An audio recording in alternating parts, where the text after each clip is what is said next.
Panoorin niyo to. Dugyot na bayot. Pagtatalo sa patungkol sa kung baga, ang ibig sabihin, pagtatalo sa Dugyot ako. patungkol sa kung ano baga. Kingin ako, kinain yung mucus kanina. Pingin na nga yung bunganga mo. Kingin na yung laway mo. Ilang ka. Sayang ang bayot na dugyot. Na may nanay na mas dugyot. Oh, come on. Ako pa sa lagay na to ang dugyot. So kung dugyot na ako sa lagay na to, mandalulo, ano ang tatawag natin sa iyo? And saglit lang. Naiintindihan mo ba kung ano ang diferensya ng mucus at ng saliva?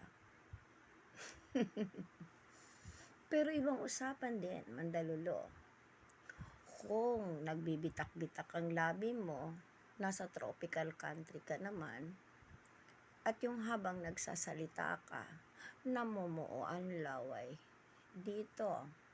Plus, wag na nating kalimutan yung kilikili mo na tataniman ng sibuyas. At wag na din nating kalimutan na yung mga ng mga kinokofas mong kalalakihan ay nilulunok mo.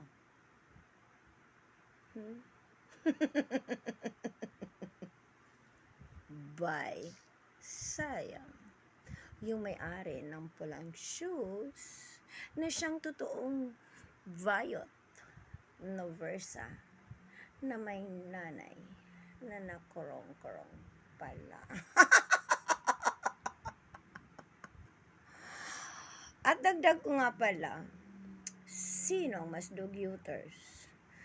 Yung nakikikinain na lang sa mga bahay-bahay kapag hindi nakakabayad sa upa dyan sa pinagtataguan niya.